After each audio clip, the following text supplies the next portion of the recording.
नाज़रीन गिरामी अस्सलामु अलैकुम वरहमतुल्लाहि वबरकातुह। सीधी बात के ताज़ा प्राइम टाइम में आप लोगों का इस्तकबाल है। नाज़रीन मैं अंसार अजीज़ नदवी आज के इवनिंग प्राइम टाइम में कुछ अहम तरीन ख़बरों पर जो ताज़ा हैं उस पर तबसरा करने जा रहा हूँ। इसमें मैं आपको बताऊंगा कि अंजना ओम कश्यप को किस तरह से अलका लांबा जो कांग्रेस के एक लीडर मानी जाती है उसने लताड़ा है और फिर उन्हीं के शो में जाकर के उनके चैनल के ख़िलाफ़ जो है शर्म से मर जाने को कहा है। इस तरह के अल्फाज इस्तेमाल किए हैं। इसके अलावा तमिलनाडु से एक दिल दहला देने वाली वीडियो वायरल हुई है। उस वीडियो के सिलसिले में भी आपको बात करूंगा और आपको दिखाऊंगा। उधर जो रेपिस्ट माना जाता है, जिस पर रेप का इल्ज़ाम लगाया है, स्वामी नित्यानंद ने अपने ही एक हिंदू राष्ट्र का ऐलान कर दिया है। उसका भी मैं तबसरा करूंगा और तफसीलात सुनाऊंगा। उधर शिमाली कोरियाई लीडर ने जन्नतनुमा शहर का एक इफ्तिताह कर दिया है। जिस शहर का इफ्तिताह किया उसको जन्नतनुमा बताया जा रहा है। उसकी भी तफसीलात रखते हुए मैं आपको बताऊंगा कि मौलाना कैफी अली रिजवी को अदालत से इस वक्त ज़मानत मिल गई है। इनको कमलेश तिवारी कत्ल मामले में, जो हिंदू लीडर था लखनऊ में जिसका कत्ल कर दिया गया था, उस मामले में गिरफ्तार किया गया था। अब इनको जो है ज़मानत मिली है। राजधानी में एक सनसनीखेज वारदात पेश आई है जिसमें एक डॉक्टर ने अपनी माशूका को मार करके खुद भी खुदकुशी कर ली। और आज शहरियत तरमीमी बिल को मोदी काबीना की मंजूरी मिली है। मुसलमानों को इसमें शामिल नहीं किया गया है, जिसकी वजह से जो है अक़लियती तंजीमें चिराग पा हैं।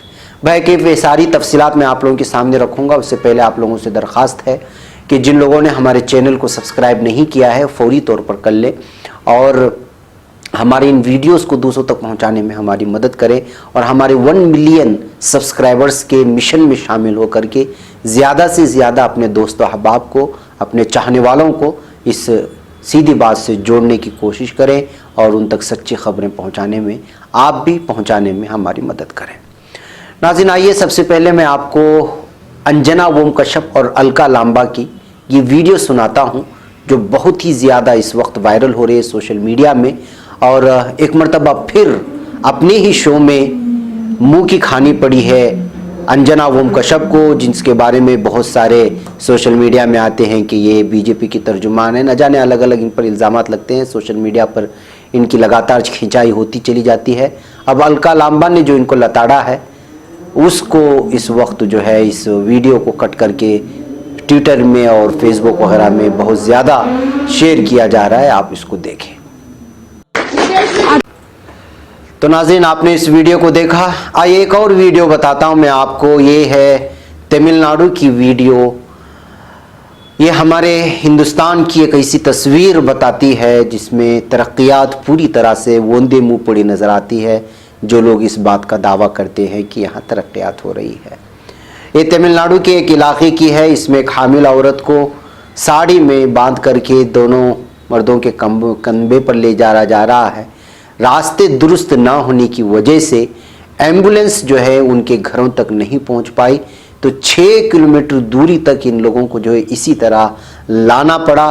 रास्ते में चलते हुए हामिल औरत है साड़ी में बांधकर एक इससे, और इस वक्त जो है इस औरत ने जो है इसने हमल भी हुआ है, इसका बच्चे को एक जन्म भी दिया है और दोनों इस वक्त सेहतयाब हैं। लेकिन इस वीडियो को देखने के बाद आप महसूस कर सकते हैं कि जो लोग तरक्कियात की बात करते हैं, जो लोग लोगों को आपस में लड़वा रहे हैं ज़ात, धर्म और समाज के नाम पर, उनको ये वीडियो देखना चाहिए कि इस वक्त जो है हिंदुस्तान को बुनियादी सहूलियात की सबसे ज़्यादा और अशद ज़रूरत है। और इस वक्त हिंदुस्तान का 60 से 70% तबका जो मुतवस्सित माना जाता है वो इसी तरह की परेशानियों से जूझ रहा है। कहीं जो है रास्ते बराबर नहीं हैं, कहीं पानी नहीं पहुँच रहा है, कहीं पर जो है रोज़गारी नहीं है, कहीं किसान खुदकुशी कर रहे हैं। यानी कि पूरी तरह से यहाँ पर मुतवस्सित तबका परेशान नज़र आ रहा है। लेकिन हमारे मीडिया जो है इन बुनियादी मसाइल को बताने के बजाय हिंदू मुसलमानों को लड़वाने में और इसी तरह की बेबुनियाद मसाइल जिससे आम आदमी का कोई फ़ायदा नहीं होता, उसी मौज़ूआत को उठाने में लगा हुआ है। बहरकैफ नाज़रीन आइए अब हम बात करते हैं और आगे बढ़ते हैं एक ऐसे स्वामी का जिस स्वामी पर जो है असमत दरी और अगवा का इल्ज़ाम है अपने आप को स्वामी बोलता है, बाबा बोलता है, इसका नाम नित्यानंद है। अब उसने कैलासा नामी अपना ही एक हिंदू राष्ट्र बना लिया है। जी हाँ, गुजरात और कर्नाटक की पुलिस अगवा व असमदरी मामले के मुलजिम बाबा नित्यानंद को तलाश रही है और वो इस मुल्क से न सिर्फ फरार हो गया बल्कि एक ऐसे नए मुल्क की तामीर कर डाली जिसे दुनिया का सबसे बड़ा हिंदू राष्ट्र ठहराया जा रहा है। मीडिया जराये के मुताबिक खुदसाख्ता बाबा नित्यानंद बगैर पासपोर्ट की ही हिंदुस्तान से भाग निकला और ऐसी जगह पनाह ली जो उसकी खुद की खरीदी और बनाई हुई है। खबरसा इदारा IANS के मुताबिक एक्वाडोर के करीब बाबा नित्यानंद ने एक जगह खरीदी है जिसका नाम कैलासा रखा गया है। इस जजीरे को उन्होंने एक मुल्क करार देते हुए बाज़ाब्ता वेबसाइट भी बना डाली है, जिस वेबसाइट को विजिट करने के लिए आपको www.kailasa.org के नाम से लॉन्च कर दिया है। यहाँ पे विजिट करना होगा। जराये के मुताबिक बाबा नित्यानंद नेपाल के रास्ते एक्वाडोर फरार हुआ था, लेकिन इस तरह की खबरों की कहीं से कोई तस्दीक नहीं हो रही। लेकिन कैलासा की वेबसाइट पर साफ लफ्जों में लिखा हुआ है कि ये मुल्क बगैर किसी सरहद के है जिसे दुनिया भर से बेदखल हिंदुओं ने बसाया है। वेबसाइट पर कैलासा को अजीम हिंदू राष्ट्र भी बताया गया। इसके अलावा वेबसाइट पर इस मुल्क में मिलने वाली सहूलियात के साथ साथ खासियतों के बारे में भी तफसील दी गई है। गौरतलब है कि गुजरात पुलिस ने गुज़िश्ता 21 नवंबर को बताया था कि नित्यानंद मुल्क छोड़कर भाग गया है। दूसरी तरफ कर्नाटक पुलिस का भी यह कहना था कि नित्यानंद 2018 के आखिर में जमानत का फायदा उठाते हुए मुल्क से भाग गया था। इसका पासपोर्ट सितंबर 2018 में खत्म हो चुका था। वाज़ेह है कि बाबा नित्यानंद पर कर्नाटक में एक असमदरी का मामला दर्ज है। गुजरात में भी बच्चों के अगवा और इस्तेहसाल से मुतालिक नित्यानंद पर मामला दर्ज किया गया है। इसका पासपोर्ट एक्सपायर हो चुका है और वो 2 बड़ी रियासतों की पुलिस उसे जोरों शोरों से तलाश रही है। ऐसी सूरत में बाबा नित्यानंद के जरिए जनूबी अमेरिका में जजीरा खरीदे जाने और एक मुल्क की तामीर किए जाने की खबरें हैरान करने वाली हैं, लेकिन उसने इस बात को वीडियो में भी तस्लीम किया है।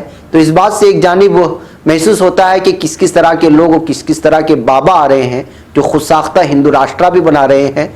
दूसरी जानिब यहाँ पर पुलिस की नाकामी भी साफ तौर पर जाहिर होती है कि जब तक उसको गिरफ्तार करने का उनके पास मौका था वो छोड़ दिया और जब वो भाग चुका है तो अब उसके पीछे जो है तलाशने की बात कर रही है। बहरगम इसी तरह का नाजरीन एक और खबर आई है जनूबी कोरिया से। जी हाँ, शिमाली कोरिया से। शिमाली कोरियाई लीडर किम जोंग उन ने अपनी पहाड़ी शहर सामजियोन की तज़यीन नौ का सिलसिला मुकम्मल होने के बाद इसका बाज़ाब्ता इफ्तिताह कर दिया है। इस शहर को शिमाली कोरिया की हुकूमती अशराफिया ने जन्नत से ताबीर किया है। सामजियोन मुक़द्दस समझे जाने वाली पहाड़ी सिलसिले पाइटको के दामन में वाक़ है। इस पहाड़ को मुक़द्दस करार देने की एक वजह यहाँ सोशलिस्ट हुकूमत के मौजूदा लीडर किम जोंग उन के वालिद किम जोंग इल का मकामी पैदाइश है।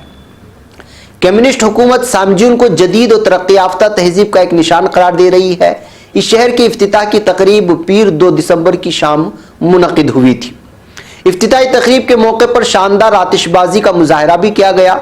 शिमाली कोरियाई हुक्मरान वर्कर्स पार्टी के बाइख्तियार पोल्ट ब्यूरो के एक रुकन का कहना है कि सामजियोन को मजीद वुसअत देकर लोगों के लिए एक जन्नत नुमा शहर बनाया जाएगा।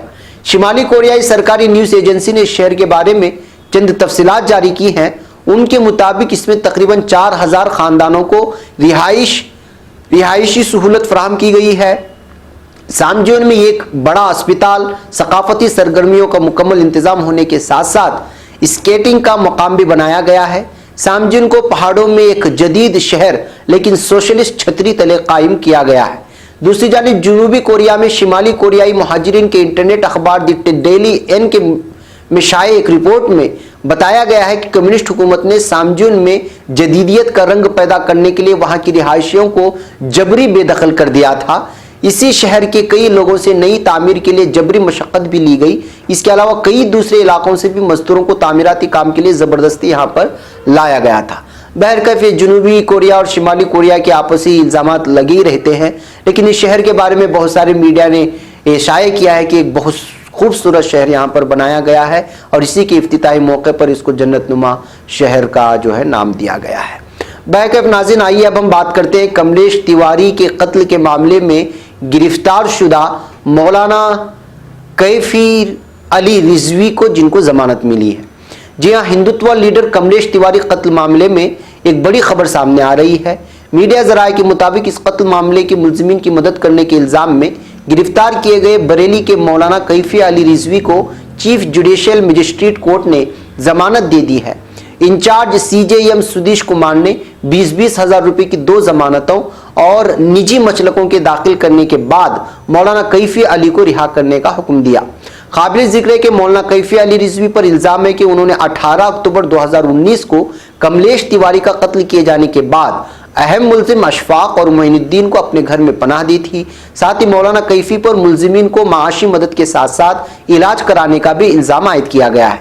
कमलेश तिवारी कत्ल मामले की जांच कर रही एसआईटी ने कुछ सबूतों की बुनियाद पर 22 अक्टूबर को बरेली से मौलाना कैफी को गिरफ्तार किया था। कमलेश तिवारी कत्ल मामले में इस वक्त मुल्जिम अशफाक और मोइनुद्दीन समेत तकरीबन निस्फ दर्जन मुल्जिमीन जेल में बंद हैं। मौलाना कैफी भी गिरफ्तारी के बाद में जेल में थे। मौलाना की तरफ से पेश वकील ने अदालत में कहा कि जिस इल्जाम में उन्हें गिरफ्तार किया गया है वो सभी जमानती हैं, इसलिए मौलाना कैफी को जमानत पर रिहा किया जाना चाहिए। इस दलील को पेश किए जाने के बाद incharge chief judicial magistrate Sudesh Kumar ने 20-20 हजार रुपए की 2 जमानतों और निजी मचलका दाखिल करने की सूरत में रिहाई का हुक्म सुनाया है। नाज़रीन, आइए आगे बढ़ते हैं और राजधानी दिल्ली में पेश आई एक सनसनीखेज वारदात की बात करते हैं। कल भी हमने वहां पेश आई एक सनसनीखेज वारदात की बात की थी, जिसमें एक ताजिर ने अपने 2 बीवियों के साथ, जबकि बाद में पता चला है कि वो उसकी बिजनेस पार्टनर थी, और अपने 2 बच्चों और बीवियों को कत्ल करके खुद जो है खुदकुशी कर ली थी। अब दिल्ली के रोहनी सेक्टर 13 इलाके में बुध की सुबह एक कार में 2 लाशें पाई गई। ये लाशें डॉक्टर ओम प्रकाश ककरेजा और सुदीप्ता मुखर्जी की थी। पुलिस ने बताया कि डॉक्टर ककरेजा ने पहले तो खातून को गोली मारी और फिर खुद को भी गोली मारकर हलाक कर लिया। 65 साल डॉक्टर ओम प्रकाश ककरेजा का अस्पताल रोहनी में है। 55 साल सुदीप्ता मुखर्जी अस्पताल के डायरेक्टर थी। आज सुबह दोनों रोहनी सेक्टर में रंग रसाइल अपार्टमेंट के नजदीक कार में मुर्दा मिले। दोनों को गोली लगी हुई है। पुलिस ने बताया कि सूरत हाल को देखकर मालूम होता है कि पहले तो डॉक्टर ककरेजा ने सुदीप्ता मुखर्जी को गोली मारी और फिर खुद को भी गोली का निशाना बना लिया। रोहिणी के डीसीपी एसडी मिश्रा का कहना है कि डॉक्टर ककरेजा और सुदीप्ता मुखर्जी के दरमियान गुज़िश्ता कई सालों से इश्क व मुआशका चल रहा था। सुदीप्ता अब शादी करने का दबाव डालने लगी थी। गालिबन डॉक्टर ककरेजा यह दबाव बर्दाश्त नहीं कर पाए और पहले तो सुदीप्ता के सीने पर गोली मारी और फिर खुद को भी हलाक कर लिया। पुलिस का कहना है कि डॉक्टर कुकरेजा का बेटा भी डॉक्टर है और वो देहरादून में है। देहरादून में उनका एक अस्पताल है। पुलिस इस कत्ल वाक़े की गहराई से जांच कर रही है और ये पता लगाने की कोशिश कर रही है कि डॉक्टर कुकरेजा ने वाकई खुदकुशी की है या फिर उसे खुदकुशी में तब्दील करने की कोशिश की गई है। फिलहाल डॉक्टर कुकरेजा और सुदीप्ता मुखर्जी की लाश पोस्टमार्टम के लिए रोहिणी के बाबा साहेब अम्बेडकर अस्पताल भेज दिया गया है। दिल्ली पुलिस पूरे मामले की जाँच में मसरूफ है।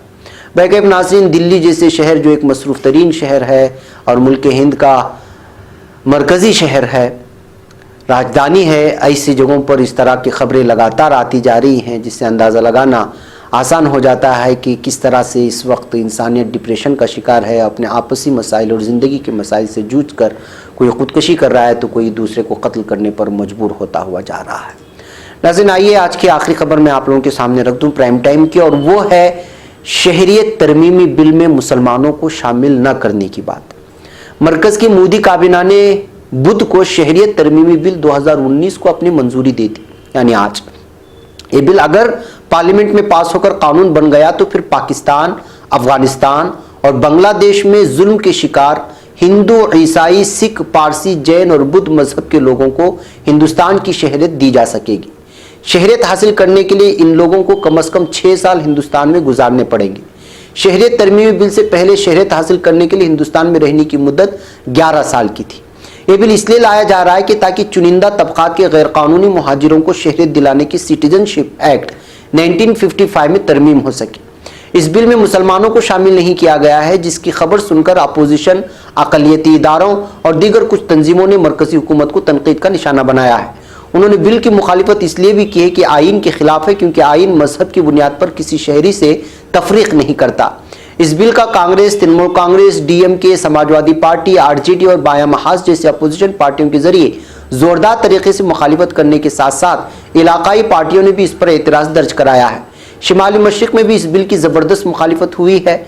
शहरियत तरमीमी बिल 2019 के अलावा मरकजी काबीना ने आज यानी बुध को जम्मू कश्मीर रिजर्वेशन दूसरी तरमीम बिल 2019 को भी काबीना की तरफ से मंजूरी मिल गई है। पार्लियामेंट के रवा इजलास में बिल को पेश किया जाएगा। तो नाज़रीन, ये बात वाज़ेह और खुल कर के इस वक्त सामने आ गई कि किस तरह से इस वक्त मरकज़ी हुकूमत जो है मुसलमानों के ख़िलाफ़ जो है पूरी तरह मैदान में उतर गई है और फिर अपने तमाम ज़ात और मज़ाहिब को शामिल करने के बाद सिर्फ मुसलमानों को इस बिल से अलग करके ये वाज़ेह तौर पर पैगाम दिया है कि वो मुसलमानों के साथ किस तरह असबियत का मामला अपनाती है और किस तरह से अदावत उसके सीने में पाल रही है। वैकब नाज़रीन, ये आज का हमारा प्राइम टाइम का वक्त हो चुका है। इंशाल्लाह फिर आपसे रात में कुछ और ख़बरों की तफसीलात के साथ मुलाकात होगी। हमें यहाँ पर इजाज़त दें। अस्सलामु अलैकुम व रहमतुल्लाहि व बरकातुहू।